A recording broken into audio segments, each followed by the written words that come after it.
Have you seen the movie 21? There, a professor is in class and says, You are on a game show. 3 doors, behind one, a car, behind the others, goats. You pick one. The host, who knows what's behind all the doors, opens another to show a goat. Host asks, is it in your interest to switch? The student answers, yes, you switch. The professor says, but the game show host might be tricking you. Student says it doesn't matter as his answer is based on statistics, on variable change. He explains his initial probability was 33.3% to win the car with his choice, but when the host opened the goat door and offers the choice to switch, that means the remaining door now carried the 66.7% chance of winning if he switched, so he would switch. The professor smiles knowingly. end of story. Except that it's not quite what it seems to be. And the question remains, should you switch or not? Why or why not? You want to know the answer? Then listen up. Okay, to people familiar with this looks like a movie version of the famous Monty Hall Problem, made famous by Marilyn Savant, a high IQ genius who wrote this in puzzle form and suggested that switching was the optimal choice given a probability of 2/3, exactly like in the movie. In the movie, however, it was not called the Monty Hall Problem, but instead it was called the game show host problem. And perhaps rightly so, because the problem is not quite the same as the Savant puzzle. The way Savant articulated her solution, there are implied assumptions that are missing from the movie. To complicate matters, these implied assumptions did not actually reflect the actual game show that was played, called Let's Make a Deal in the 1960s and hosted by Monty Hall, for whom the puzzle is named after. Now let's unpack all of this for you below. In the movie 21, the professor clearly says that the Monty Hall character knows what's behind each door. So far, that matches the classic puzzle. But what he doesn't say is this. Does the Monty character always open a door to show a goat? Is it possible he opens a door with the car behind that door? Does he always offer you the chance to switch? Or could he sometimes not open a door, depending on your first choice? The difference may sound small, but it changes the math completely. This is because the original Savant Monty Hall solution only works when Monty's behavior follows fixed predictable rules as stated by Savant herself in her solution to the puzzle. Again, which was different from how the actual game was played. And here's a table comparing the classic Monty versus the movie Monty. Now, let's quickly recall why Savant's version works. In her version, Monty must open a door and must offer you a chance to switch. You start with a 1/3 chance of picking the car. That means there's a 2/3 chance the car is behind one of the other 2 doors. When Monty opens a goat door, that entire 2/3 probability transfers to the remaining closed door. So switching gives you a 2/3 chance of winning. Staying gives you only 1/3. Wait, what? Okay, now here's how it works, and we'll show you a decision tree for this. Now, each door has a 1/3 chance of being selected, and let's say that the car is behind A. Let's follow the strategy of always switching. So, if the car is in A, and if you chose A initially, then either B or C will be opened, and you will switch to a goat room no matter what, with a probability of 1/2 for B or 1/2 for C.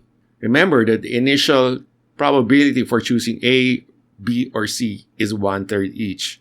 So now you will have the compound probability of 1/3 times 1/2 for A then B, and the same for A then C.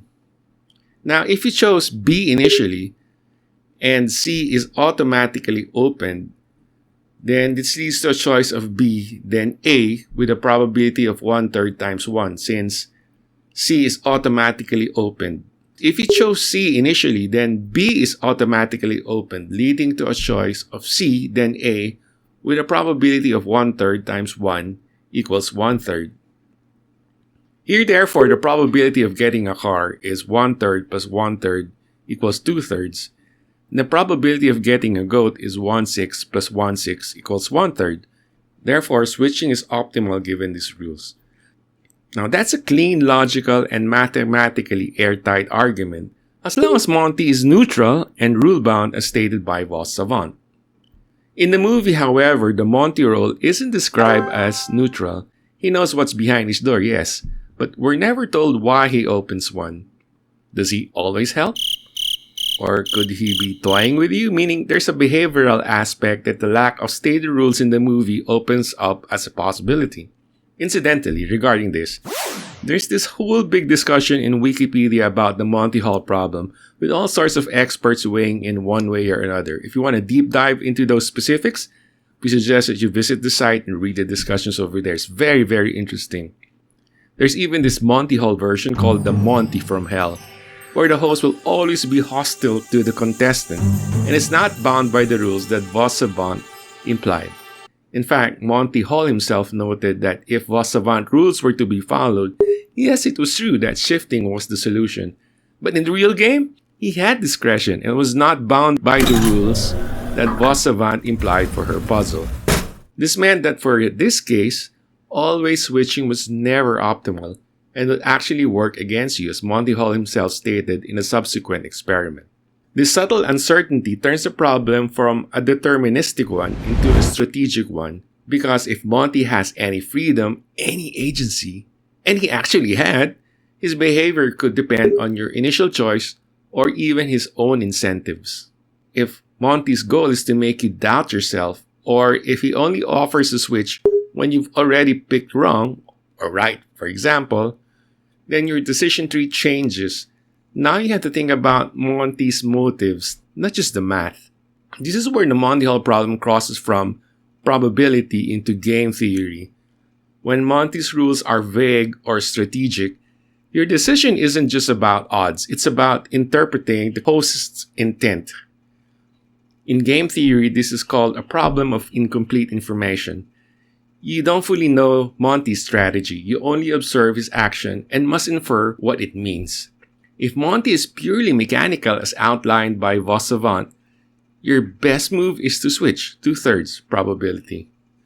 But if Monty is strategic, the math alone can decide your move.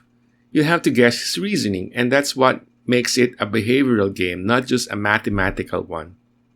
And speaking of behavioral issues, even if granting just for the sake of argument that the odds become 50-50 after opening one door, it's not clear why people will not switch if the odds are all the same to them.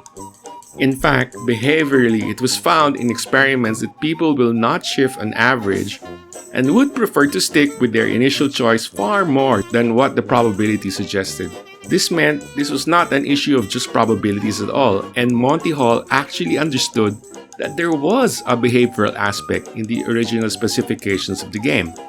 There's a parallel here in modern finance called behavioral finance, as researchers have uncovered that people behave differently than what standard finance posits about people as always value maximizing rational agents. This requires other ways of thinking about decision making for finance and even in data science. This is especially important for a channel such as ours, where people might think that only the quantitative side mattered, when that's not clearly true. So we will also do behavioral finance topics in the future to balance our quant videos over here.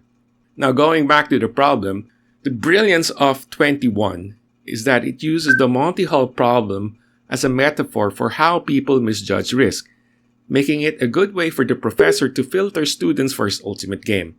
For the student, he thinks it's a simple math problem, but the professor knows it's more than that. So when the professor said, "But the game show host might be tricking you," it was actually a portent of things to come. In fact, the professor was planning to play a very different game, and the game show host exposition here works perfectly well actually for the overall plot.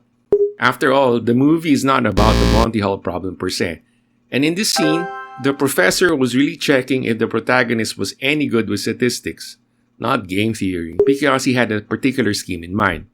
Now, if you haven't watched that movie, suggest that you try to watch it. It's a very good movie, and we won't spoil your fun in this video. So the real takeaway from the movie 21 isn't that switching doors gives you 2/3 odds per se if you were to follow the Savant solution, although that is an important point. For most people, that is the main takeaway, mistaking the probabilities as the lesson. But remember, the question was not what were the probabilities, but it was always, should you switch? So the question was actually behavioral. What would you do, it turns out, in light of imperfect information? The point here is that mathematics gives you the numbers, but game theory tells you what to do with them, especially when someone else might be playing you, as the movie 21 suggests. And Monty Hall said himself as well when playing these games.